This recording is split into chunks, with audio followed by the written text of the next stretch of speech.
Shalom and welcome to Wisdom and Torah Ministries. My name is Rico Cortez, and I'm always delighted to have the opportunity to come to you and share with you about the wonderful things that I'm learning in the Torah of the King of the Universe.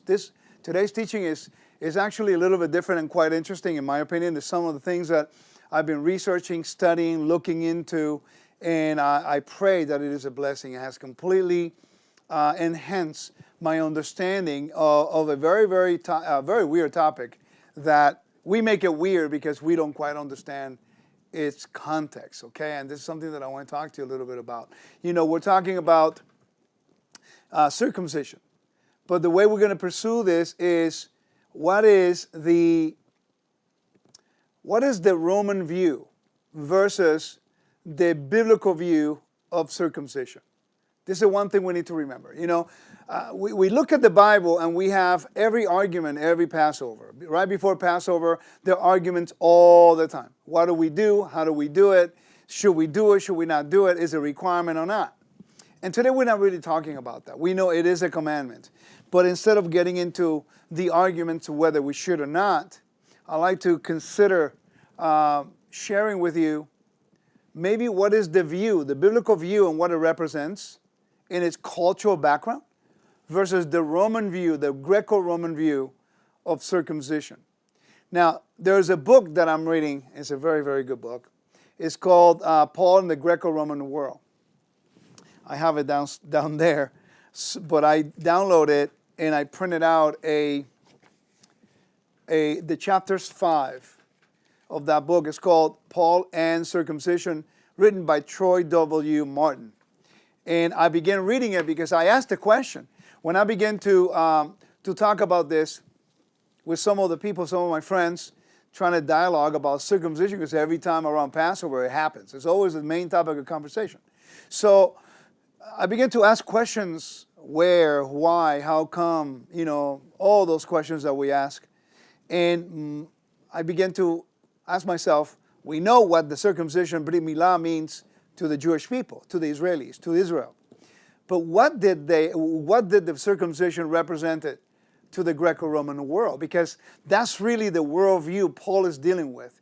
He's dealing with the first century perspective of Roman gods and, you know, imperial worship. And we have to study the stigma. So I'll make some notes, and I want to read from my notes. I didn't really want to make a PowerPoint because I wanted to make a little bit more like just a conversation between us about the stuff that I'm learning. This is what I'm going to do. I'm going to quote you Acts 15. Go to the root of the problem in the first century. Then I'm going to go immediately to chapter 16, verse 1.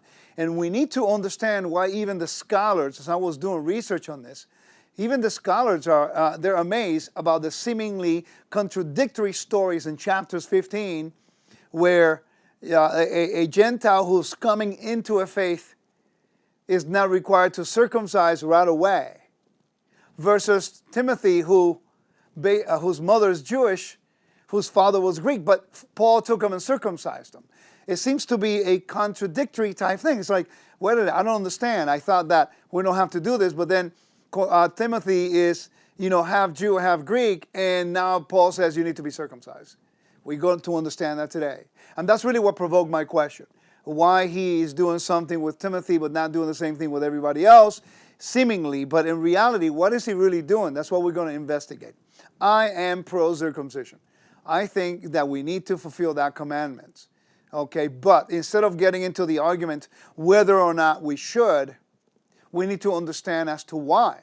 For us as a kingdom of God, and also what did that represented to the Greco-Roman world in their worldview, and why it was such against it was what my son called me, he told me, he says, it's counterculture. Basically, the Bible has become a counterculture. God has called people, the children of Israel, to be the vehicles to become the witnesses of God on the earth, the image of God on the earth, right? And to represent His character through our actions. And I submit to you that in this case, circumcision becomes a sign to show the nations through that sign in Israel, in their behavior, the character of God. Are you with me? Is this making sense? because that's really what we're going to study today. Okay, so some things I want you to be aware of. Let me go down the list, and then we're going to consider that as we studied. I have already done some teachings on this on my website, so feel free to go wisdomandtorah.com, and then you can check it out. The caste system of Rome. We need to be aware of what the caste system was. It's a social status within the Roman Empire that created a system of classes. You have the slaves, you have the freedmen, you have the patricians, you have the plebs, the plebeians, you have the senators, you have the elite, okay? Now the Torah, there's no such a thing as a caste system. You have the sons of Aaron, and you also have the son of David, but they have roles, but they themselves have to submit to the same laws as anybody else. Okay. Then you have to consider the stigma of being a Jew in the first century. One of the things that I've learned as I was doing my research is that in the first century, being called Judean or being called a Jew or being called Israel, in this case, Judean or Jew, was a derogatory word. It represented to the Greco-Roman world, it was like they're animals, they're barbarians. But I'm thinking, wait a minute, if you meet some of the Jewish people in the first century, many of them were highly educated. You know, so what was that a barbaric thing they're using? What is that in reference to? I come to realize that it's in reference to circumcision. And now we're going to bring more clarity to that as we go along in our teaching. Next, you have to consider the stigma of the circumcision within the Greco-Roman world. What did circumcision represented to a Greco-Roman person, to a Greek? The word Greek in the first century was also a word that meant someone who was civilized. So there's neither Greek or Jew. Could that possibly mean there's neither barbarians or there are civilized people in the kingdom of God, for we are all one? You don't make a distinction between people?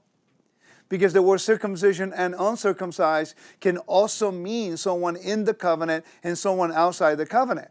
So these words have different meanings at different times, okay, different contexts. So remember, this is the Roman biblical versus Roman view of circumcision. That's the topic we're talking today. Okay, that's really what we are focusing on. Okay. So, have you ever studied imperial cult? That's an important topic for us to look into also.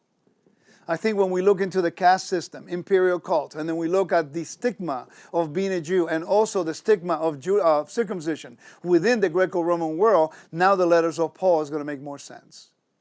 Because now we can understand his cultural background in order to really grasp his counterculture using the Bible and using the commandment. The commandment serves now as a push.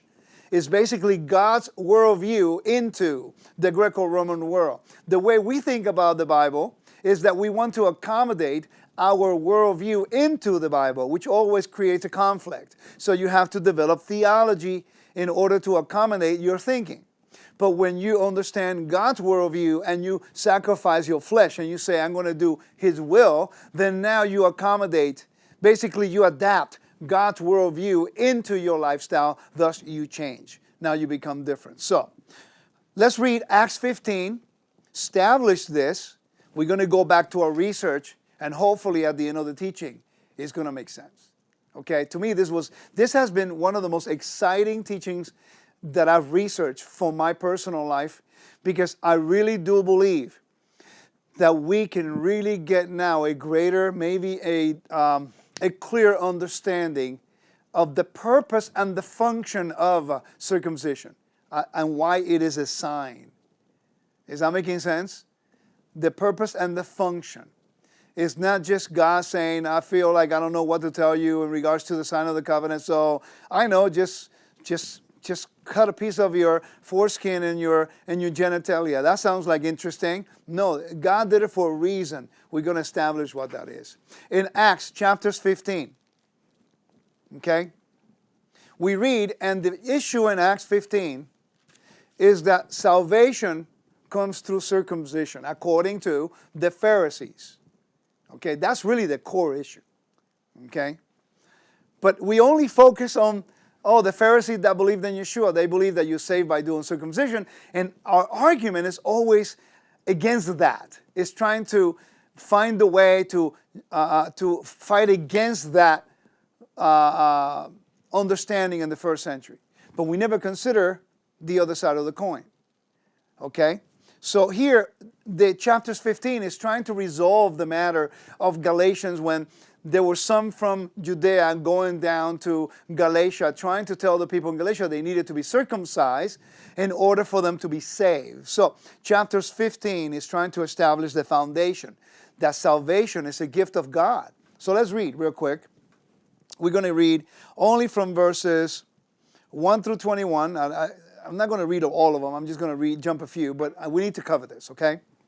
And then we're going to chapter 16. It says, and certain men came down from Judea and taught the brethren, unless you are circumcised according to the custom of Moses, you cannot be saved. Well, clearly, the whole chapter is trying to let you know that salvation comes as a gift of God, by faith, okay? Now, let's jump to verse 5. And it says, but some of the sect of the Pharisees who believed rose up, saying, it is necessary to circumcise them and to command them to keep the law of Moses. Okay, but then the argument come in. Is it by circumcision that they are saved? Or is it by faith that they come into salvation? Now in verse 6 says, so the apostles and the elders came together to consider the matter. And when there have been much dispute, Peter rose up and said to them, men and brethren, you know that a good while ago God chose among us that by my mouth the Gentiles should hear the word of the Gospels and believe. So here what we're talking about is Peter is bringing a precedent. He's saying, hey guys, remember in Cornelius' time? You know, the Lord chose Gentiles to come into the kingdom. They are moral, pure people. Morally pure. Remember? Not to call any man common and unclean. And the Greek word there, go back to my teaching on moral purity and ritual purity, and you'll get maybe more understanding into that concept. So Peter now is defending the calling of the Gentiles into the kingdom, but the question is how? Is the proof of salvation through circumcision? Clearly not, because salvation is the gift. But that does not eliminate and disqualify circumcision as a fulfillment of a commandment. So I'm going to explain that a little bit more detail. So verse 8. So God, who knows their heart, acknowledged the nations, by giving them the Holy Spirit just as he did to us. Now remember that in order for them to be accepted into the kingdom, they need to be morally pure, maybe ritually unclean, because they were in the nations. Okay, but morally, no idolatry, no adultery, no murder, not eating of blood, not fornication. Morally pure. If they are morally pure, then you can be in the kingdom. And that's the essence of the topic today. Okay, the worldview of the ancient world of what modesty was and what circumcision was versus the biblical perspective and how the Lord used circumcision to send the message by giving them the commandment, the circumcision as a sign, and the commandment to live a lifestyle of moral behavior, so that now the people of Israel, the whole nation, will be a counterculture of the belief of the nations in regards to their mindset of immorality or sexual arousal and all that stuff that I'm going to talk about in a minute. Is this making sense so far? Okay, so it says, now therefore, verse 10, now therefore, what do you test God by putting a yoke on the neck of the disciples, which neither our fathers nor we are able to bear? So the whole argument goes through there. I want to focus on something. Okay? You know now the argument is in chapters 15 that they're giving instructions. Stay away from polluted by idols, from sexual immorality, and from things strangled and from blood. Okay? For Moses has, throughout many generations, those who preach him in every city, being read in the synagogue every Sabbath. Okay, so I'm going to leave it there. I'm going to jump to verse 1 of chapter 16. It says, then he came to Derbe and Lystra, And behold, a certain disciple was there named Timothy, the son of a certain Jewish woman who believed, but his father was Greek. He was well spoken of by the brethren who served in Lystra and Iconium, but wanted to have him go on with him. And he took him and circumcised him because of the Jews who were in that region, for they knew that his father was Greek. Okay, so now the scholars, as I read this, they are a little bit puzzled by the seemingly opposite context of chapters 15 and chapter 6 and 16. Chapters 15, he's telling the Gentiles, well, you don't really have to do this right now. But were they ever saying you're not going to do it in the future? And then in chapter 16, the text clearly tells you something specific.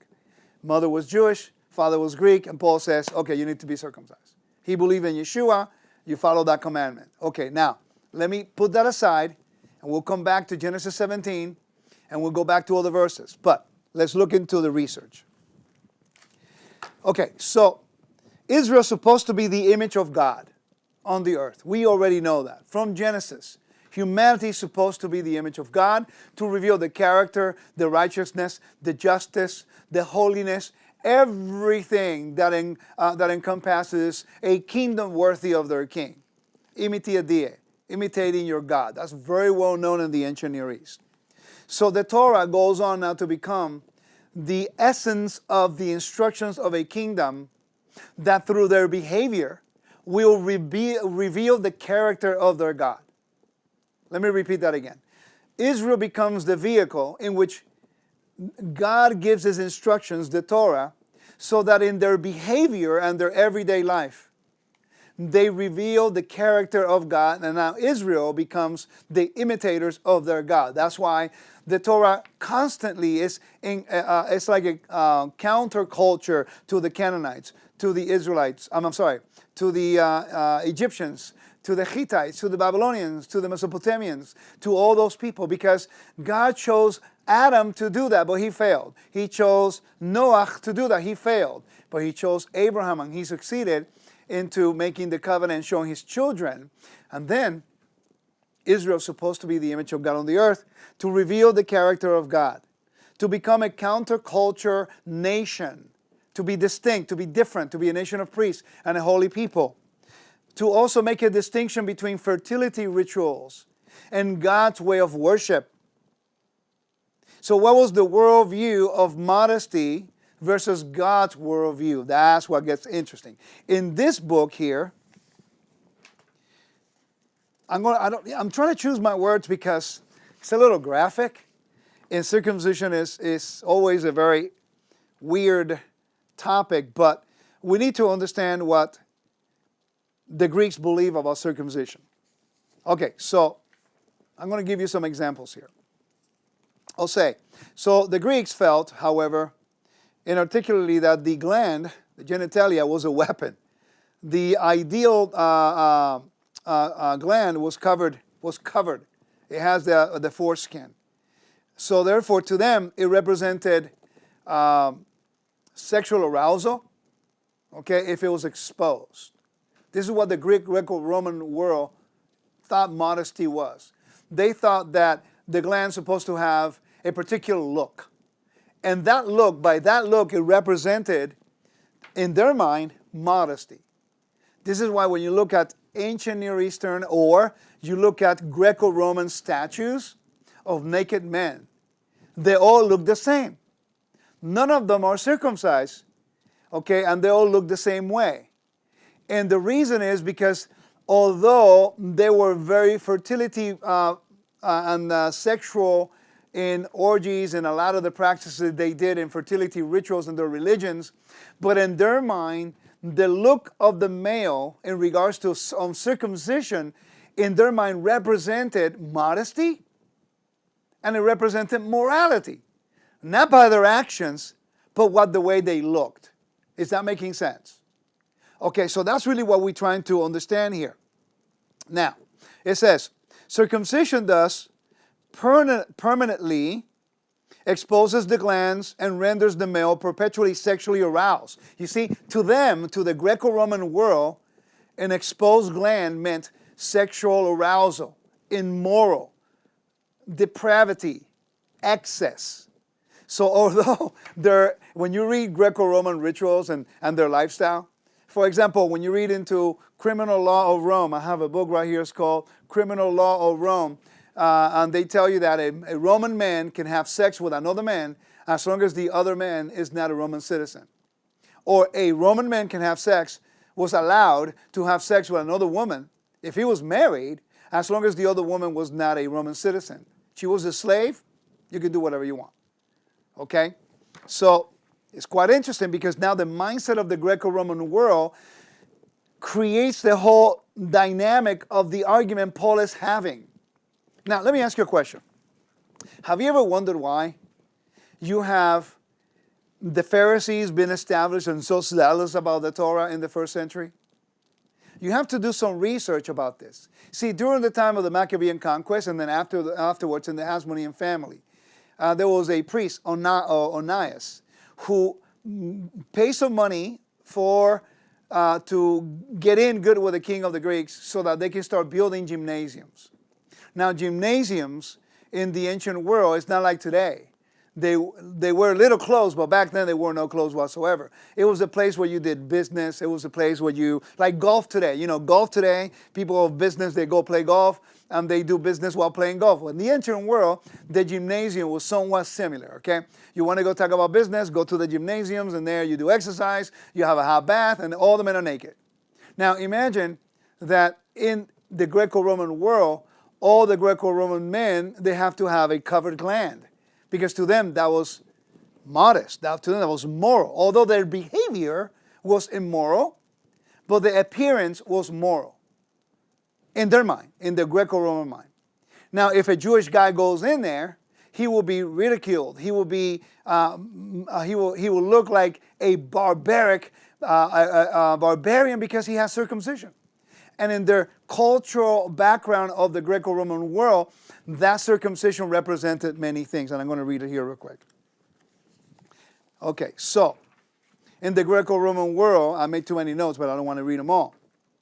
It says, for Greeks and Romans, therefore, the ideal gland was small and straight with a long taper foreskin, okay, that covers the modest gland.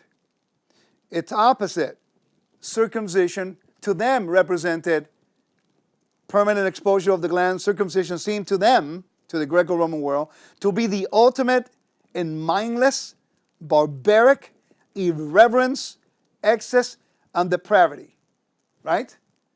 Now, how many of you did not know that the Greco-Roman world perceived circumcision in this particular way? Many people don't. So if you do not consider researching the mindset of the Greco-Roman culture and how they perceive, in this case, circumcision, then when you read the letters of Paul and circumcision, you're never going to get it. Now, so when Paul says, what is circumcision and uncircumcision? It's nothing. Well, wait a minute. If you go to the core issue, is your moral behavior. What is the issue? What is the use of having the circumcision if you practice idolatry, if you commit adultery, if you commit fornication, doing ritual orgies and things like that? When Israel is supposed to be modest from the inside out. In other words, from our behavior and our conduct. What's the use of portraying to be perfectly modest because you don't have the circumcision, according to the Greco-Roman world? But yet, your behavior is conducive to something else. Something to think about. It's like the Pharisaic movement, I was talking about that earlier. When they saw the Hellenization of Judea, what do? Counterculture. They say, hey guys, we're losing our identity. There are even priests in Israel trying to revert their circumcision so they can be accepted into the whole Greco-Roman culture. So they can do business, they can get money. So they can be in favor of so they can be found in favor with the people. So now the Pharisees saying we have to establish fences that will preserve our identity. But then they themselves put more effort on the outer appearance than the moral behavior. That's why Yeshua calls them like whitewashed sepulchres. You look beautiful here, you look holy outside, but inside you're dead in your transgressions. You are acting immorally. So what is the difference? One perceives moral behavior through the way their gland looks. The other one has circumcision and they perceive moral behavior by the way they look on the outside. So Yeshua and Paul are dealing with the core issues of their heart. They're dealing with the core issues of the heart. Yeshua is dealing with the core issues of moral behavior within the Pharisaic movement in Israel. And Paul is called to deal with the same thing in the Greco-Roman world. Are you following me? Okay, are you with me? So we have to consider this as a counterculture. Now there's a lot more I could read you here that I think it is important to know. But what I'll do, I'll make available the information so you can read it for yourself. And they even have procedures. They have like doctors that they're trying to expand the foreskin because they really wanted to have it covered, because according to the pressures of the culture, a circumcised man was considered depravity, okay? Extreme, mindless, barbaric. Now, with that being said, I want to keep those notes here because I'm going to reread that a lot. Okay? I'm going to reread that a lot. So give me 1 second because I want to keep that note. Let me repeat it here to you, okay? It says here, by permanently exposing the glands, circumcision seemed to them, to the Greco-Roman world, to be the ultimate in mindless, barbaric, irreverent, excess, and depravity. Now, with that being said, now that I give you a little glimpse of what they thought, okay, now we need to go into Scripture and understand how is God using something that the world despises to become His sign of a covenant, so that now the people following the covenant in their conduct through the Scriptures would reveal the character of God. That's the essence. So by default, then your everyday life will be a constant counterculture to everything around us. That's the way we're supposed to live today. Okay, so let's pretend that you're living in the Greco-Roman world and you are now a Greek coming into the knowledge of the Torah. The first thing they tell you is moral behavior. You want to be in the kingdom? Not a problem. You know what you need to do? You need to first idolatry. Now you got to think. If I tell the Greek, you cannot be an idolater, you cannot worship imperial cult, and you cannot commit adultery, and you cannot do any fornication, immediately that's going to be like, wait a minute, I don't get it. But you have the circumcision. To us, the circumcision means sexual arousal, constant sexual arousal, barbaric, irreverent. In other words, you're supposed to be someone who wants to have sex with anything and every time, all the time. But now you're telling me that to belong to the kingdom of God, of your God, you have a sign over a barbarian, you have a sign in your body of someone who's irreverent, but you're telling me to do opposite of what I believe and what I think that sign represents? Immediately there's a conflict. Because what you've been told is not what you see. You see what I mean? But it's based on the behavior, moral purity. So the Gentile starts understanding. He starts reading the book of Genesis. And he reads the first sign, Sabbath. Perfect. I don't have a problem with that.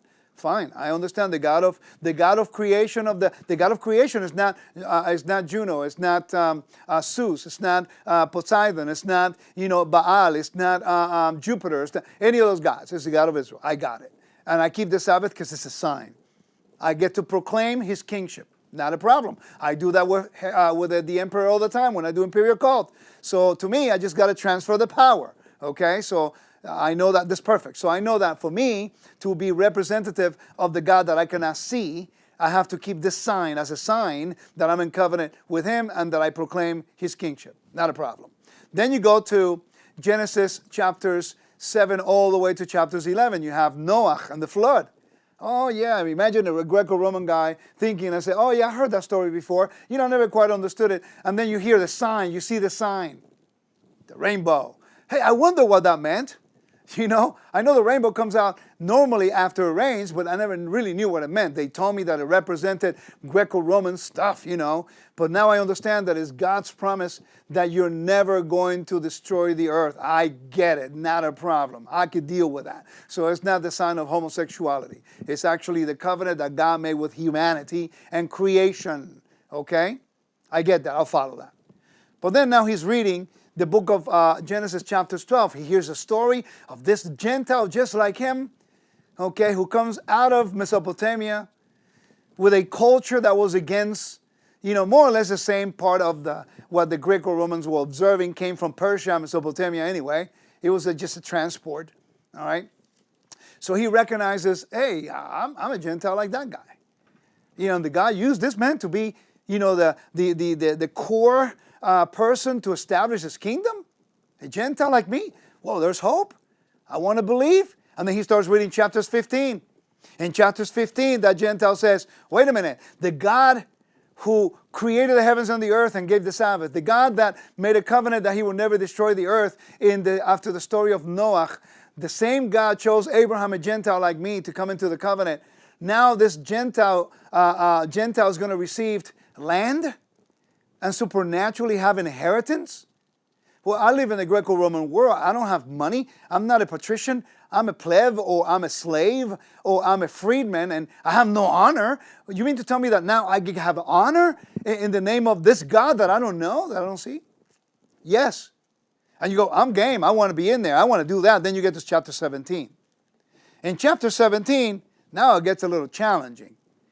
You got to remember, you live in the Greco-Roman world. You have a Greco-Roman culture. You have mindset. You have a language. You have customs. You have ways you do things. Just like we do in America, like in Latin America, everywhere.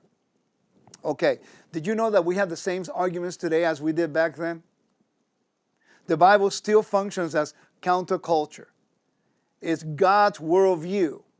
The biblical perspective is God's worldview trying to influence us to become the image of God on the earth, so that now we become now His image, and now we can let everyone know and change the mindset of the people towards the character of the God we served. Circumcision becomes a sign that will be a counterculture to, I'm using that word a lot for a purpose.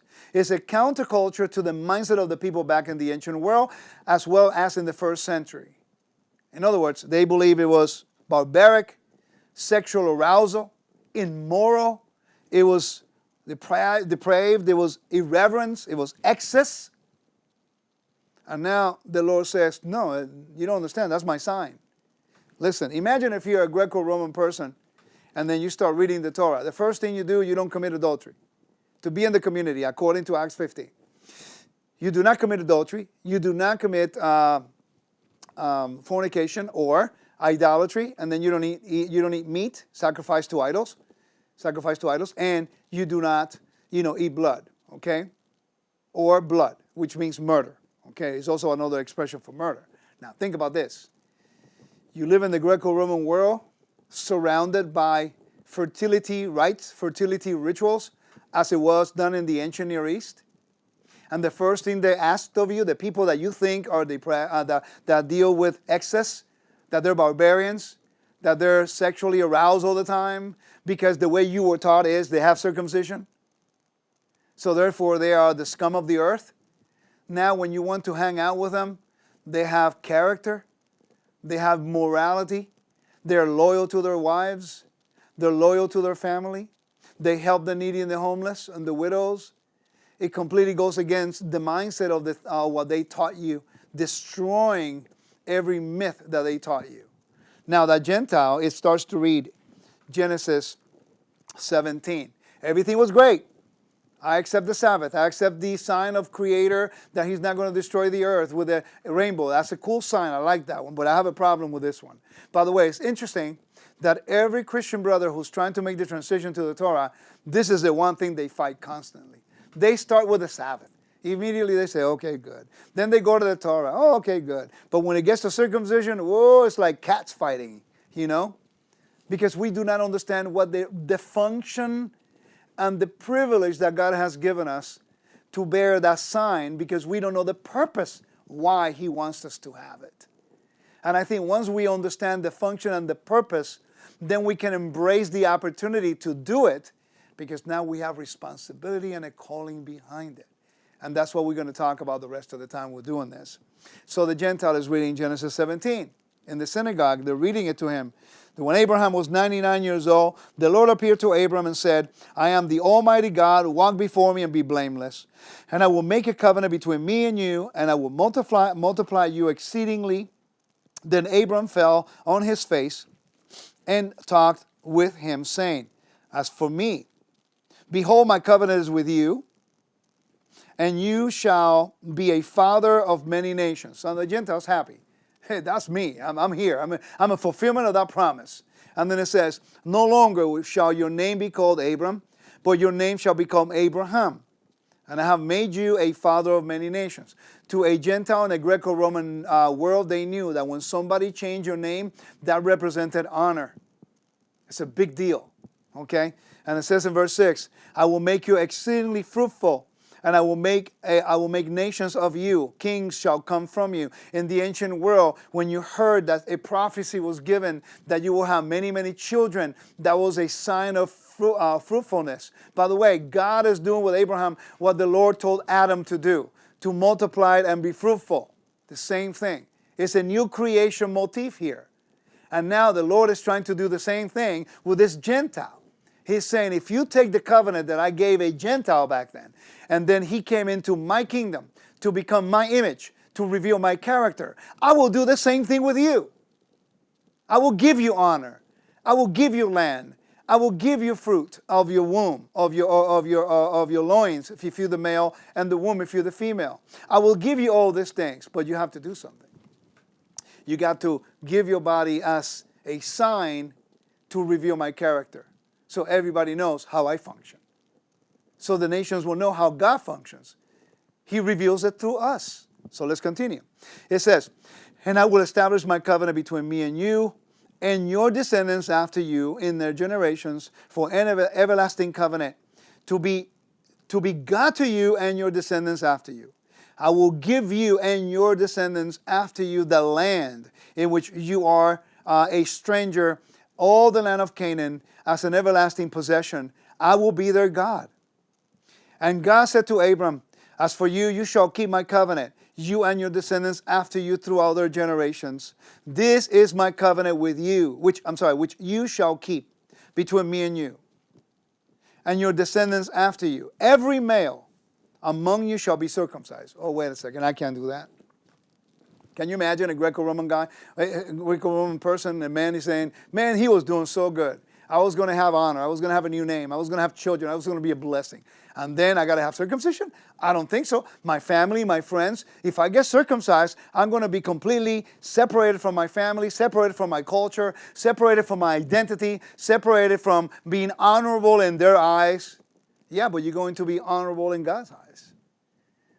You see what I mean? God is separating us to say, I want the world to know that you represent me through your behavior. Because the ancients believed that circumcision was sexual arousal. So God is saying, if you take the sign of the covenant, that's the sign. That's not for salvation. That's the sign. That means that you represent me, that I'm with you. I will take care of you. I will bless you. I will protect you. I will lead you.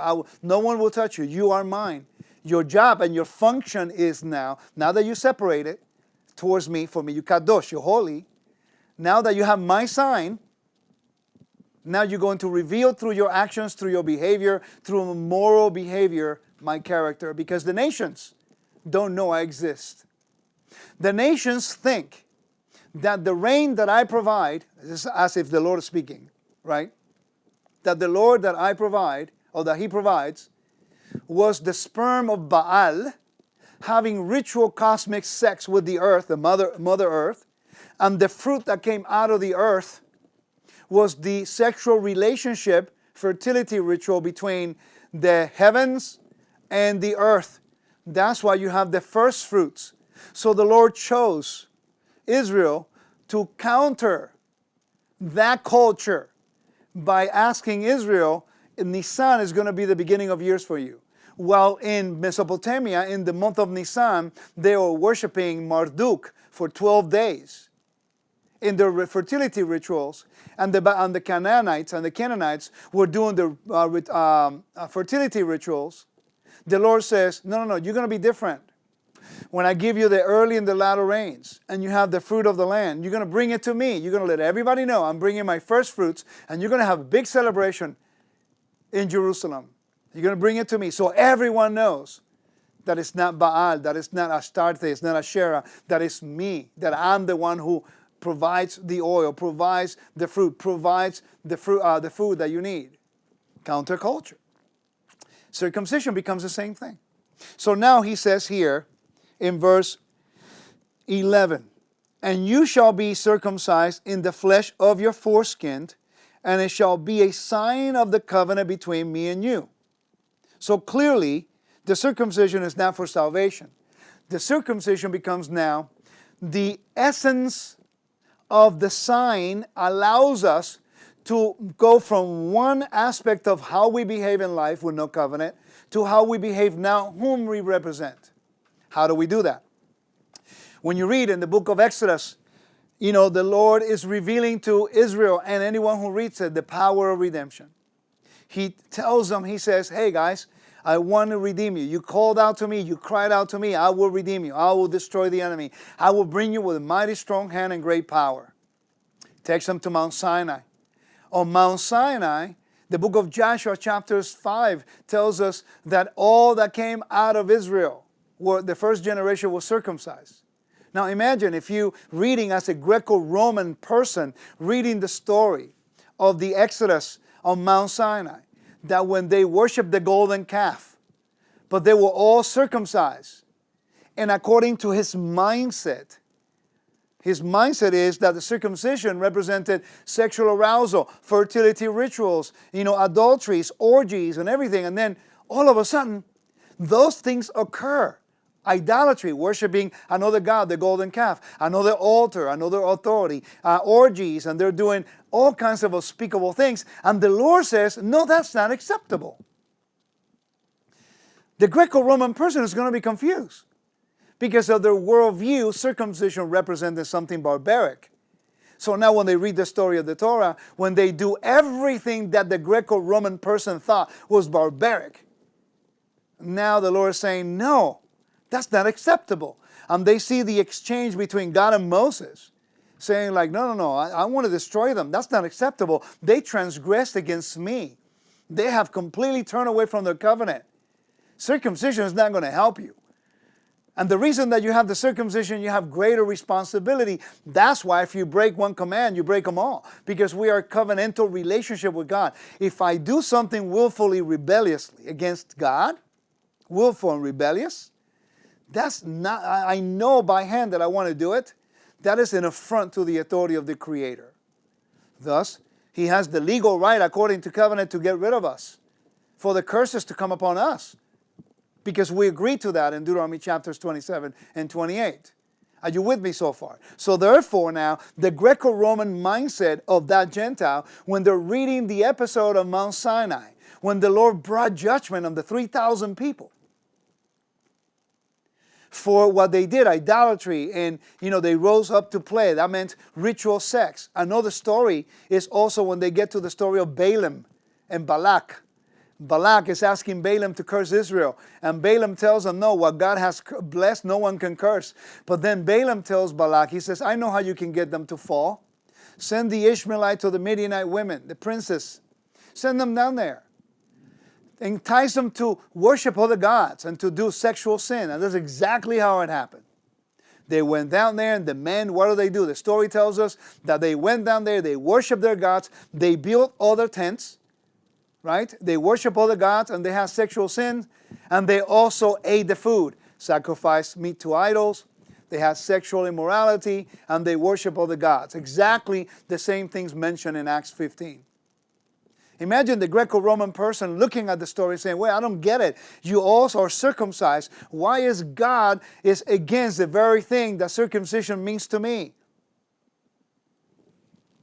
See, how many of you never consider the Greco-Roman view on circumcision? Now when you read the Bible, it makes sense. So in essence, what is the whole motivation of the Lord using circumcision as a sign of a covenant? What is really the purpose? Because when you go to the book of Leviticus, now the Lord continues to teach this Greco-Roman person God's holiness. Now he's confused by now. He's going like, I don't get it. To me, the Greco-Roman person who lives in the Greco-Roman world under imperial cult, under all the fertility rituals that we have done or practiced at one point or another, to me, the size and the exposure of the gland and the foreskin not covering the gland represented something like really bad, barbaric, and irreverent, excess, sexual arousal, and, depravity. Okay? Yes? But what I see in the Bible is completely different than what I learned. And this is the reason why women were so attracted to the Torah way of life. Gentile women in the first century, Gentile women were very much attracted to the Torah observance and the dispersion. Why?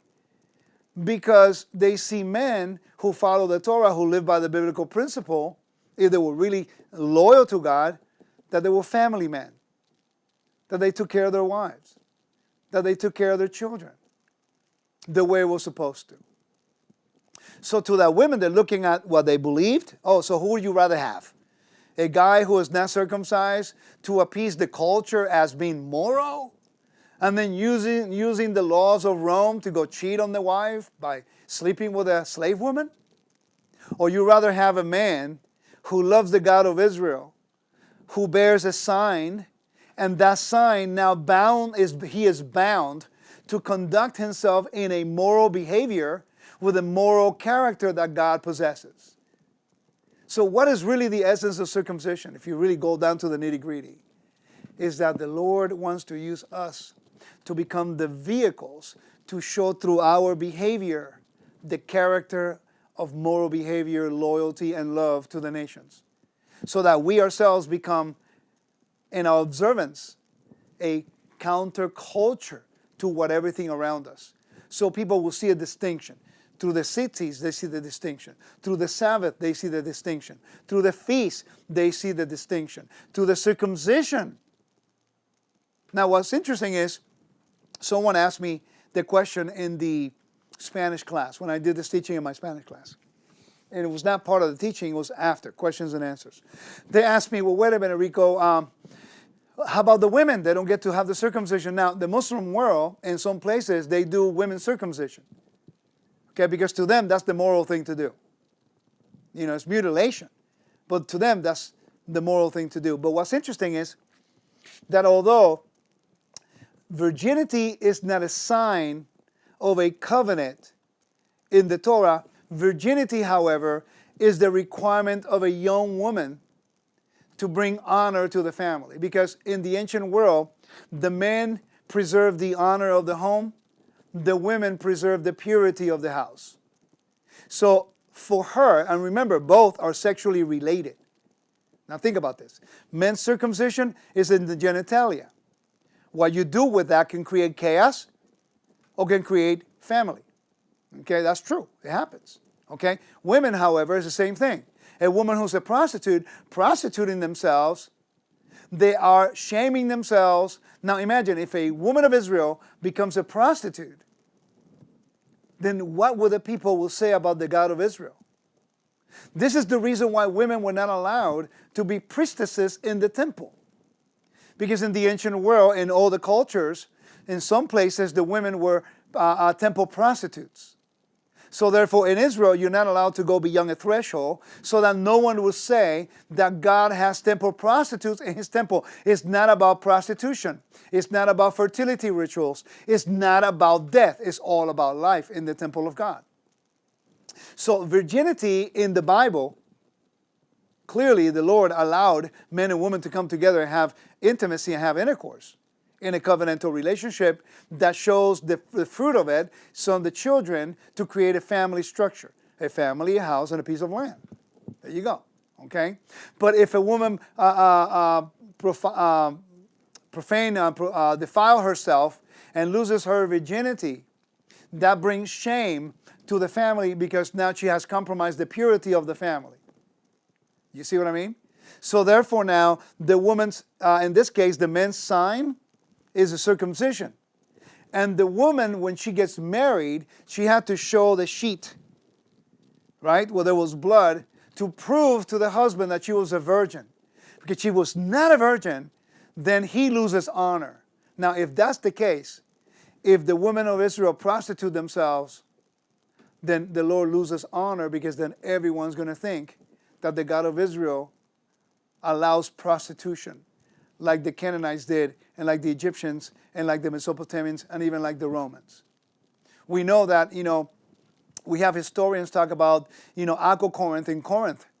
It's talking about the fertility rituals of Aphrodite on the temple of Aphrodite on the summit of the Corinth. One of them exaggerated, after 1,000 prostitutes, In other words, there's a lot going on over there. Is that what you want the world to think about the God of Israel? That he is barbaric? That he is mindless? That he wants the people to be in excess? To show sexual arousal? Is that the character of God?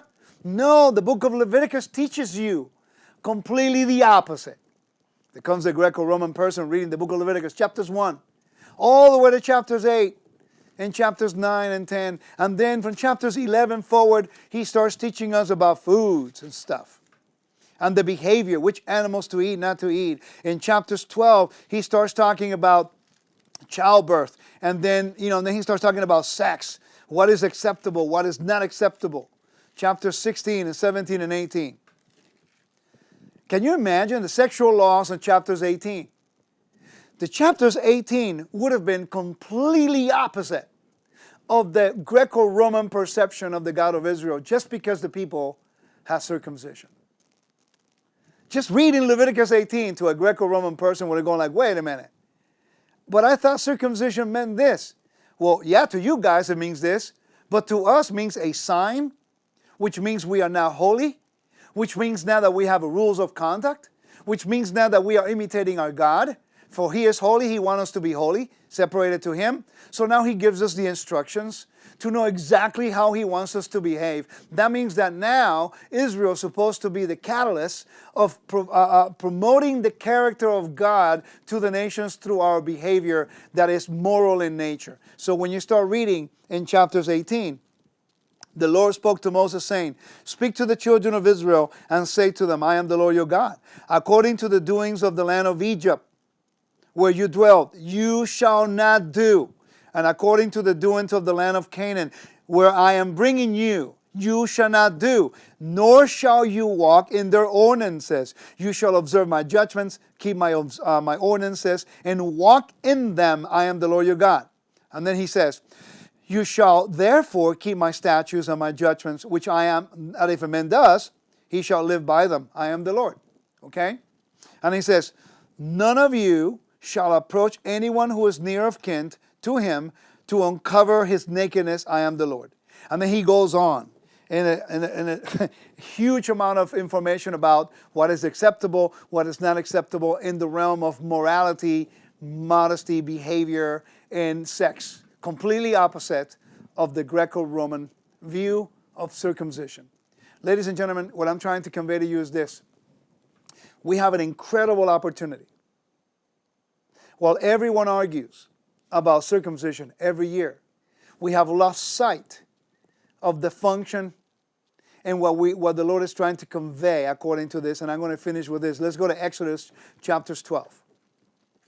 This is a topic that is brought up all the time. But now, in my opinion, with this understanding, it really makes sense. The Lord says, I want my people to have access to my holiness. I want people to come near me because I want the nations to be blessed through Abraham. That's a prophecy. He swore he would do that for his name's sake. So now Exodus come around. They come out of Egypt. He's given them. They're coming out of Egypt. He's given them their instructions, and then he says in verse 47. Let's read verse 43 forward. Okay. And the Lord said to Moses and Aaron, this is the ordinance of the Passover. This is a chukkah. This cannot be changed, by the way. Okay, when you start understanding what is a chok or a chukkah, you can change it. That's a decree. You cannot change it. Okay, it says, no outsider shall eat it, but every man's servant who is bought for money, when you have circumcised him, then he may eat of it, because Passover is a covenantal meal. Passover is actually, if you look biblically, actually, it's a conversion meal. Okay?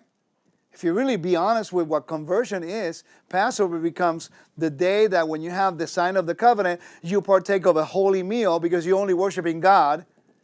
Therefore, now you separate yourself from the rest of the world. If you're a Gentile, it means that you're not in covenant. So therefore, you cannot partake of the holy things, because it comes responsibility. If you are a Jewish person, like Timothy, in his case, and he believed in Yeshua, Paul demanded more of him.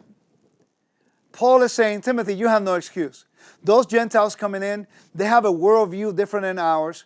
They do not quite understand the function and what this means because they don't know the Torah. The first thing we're going to ask them is behave in a moral behavior. Trust me, when they go to the synagogue and they want to learn the Torah and then they are acting the way they learn in the Greco-Roman imperial worship with all the fertility rituals, and the synagogue tells them, no, that's not acceptable here. Say, well, wait a minute, you're circumcised. You're supposed to do the same thing I do. No, the God that we serve does not allow that. Really? So if you want to be here, you cannot commit adultery, fornication, worship other gods, and eat meat sacrificed to idols. But that's what I do. And I don't have circumcision. So I'm confused. I thought I was modest. I thought I was civilized. I thought I was smarter than the Jews because they have circumcision. They're barbaric. They are completely sexually aroused all the time, according to my mindset. But now, when you start studying the Torah, it starts fixing your mindset, changing everything around. So here in Exodus, you see the instructions that Paul is telling Timothy. He's telling Timothy, you have no excuse, bro. Your mom is Jewish. Okay? You should know the Torah. And the Torah, now you're bound because you have a connection with Israel, then you need to abide by this. If you're going to follow Yeshua, the Jewish Messiah, who was circumcised on the 8th day and who lived a moral life, then you have to be imitator of him. And it is a commandment. So he took Timothy and he circumcised him. Imagine now the example that would have been for the Jewish guys in those areas when they knew that the father of Timothy was a Greek. Right? And now Timothy said, I want to come back to my mandate. I want to come back to my function. I want to come back to my duty as an Israelite to be the example of the covenant of God. And you notice that Timothy did not object to it, because Paul kept Timothy accountable to the Torah. In other words, you're not a Hellenized person.